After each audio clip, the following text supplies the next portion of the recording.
Dans cette vidéo, on va chercher l'équation de la tangente au cercle d'équation x2 plus y2 moins 41 est égal à 0 au point de tangence 5,4. Le point de tangence, c'est un point qui est situé sur le cercle où passe la tangente à laquelle on s'intéresse.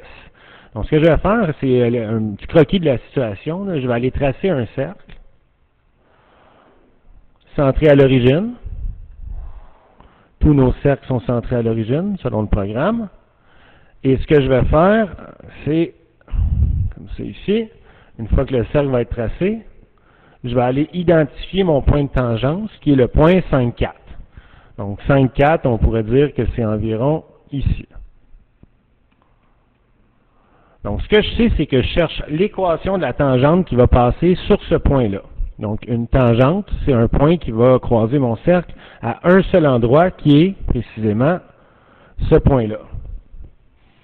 Donc, donner quelque chose qui ressemble environ à ça. Je vais juste la repositionner comme ça, ici. Donc, je cherche l'équation de cette droite-là. Et l'équation d'une droite, c'est toujours de la forme y est égal à ax plus b, où le a se trouve à être le taux de variation.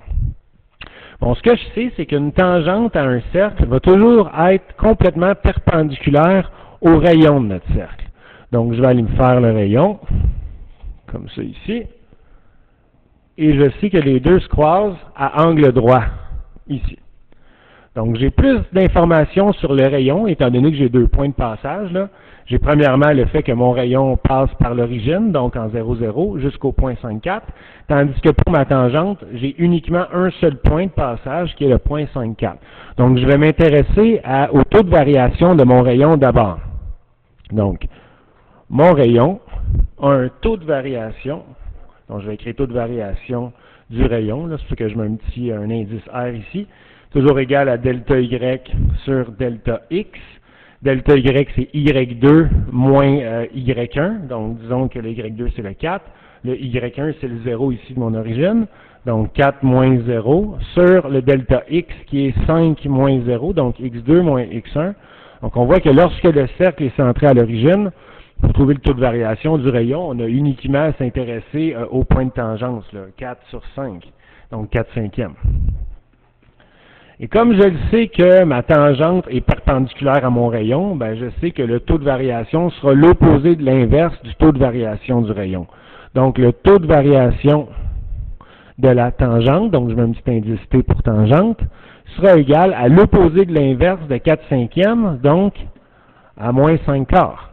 Ce qui fait que si je cherche une équation de la forme y est égal à ax plus b, et que maintenant je connais mon taux de variation qui est moins 5/4, que le moins 5/4 correspond au paramètre A ici de mon équation, bien, à date, j'ai Y est égal à moins 5/4 fois X plus B.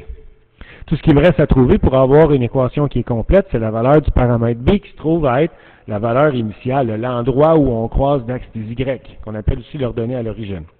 Donc, ce que je vais faire, c'est que je vais utiliser mon point de tangence, qui est le point 5,4, pour aller isoler ce paramètre B-là. Donc, mon Y, c'est 4, est égal à moins 5/4 fois mon X, qui est 5, plus B. Ça donne 4 est égal à, je peux faire ma multiplication de fractions ici, moins 25/4 plus B. Et là, tout ce qui reste à faire, c'est d'aller isoler le B. Donc, je vais additionner 25/4 des deux côtés, là. Donc, 4 plus 25/4 est égal à B. 4 plus 25/4, on se fait un dénominateur commun. Tout sur 4. Le 4 est sur 1, je multiplie par 4, donc ça devient 16. Plus le 25 est déjà sur 4, est égal à B. Donc, mon B est égal à 16 plus 25 qui fait 41/4. 41/4. Qui est aussi égal à 10,25 en nombre décimal. Donc, si je remonte, toujours en gardant en mémoire que mon B est de 41/4, ben, j'avais ici, à date, une équation qui était Y est égal à moins 5/4 X plus B.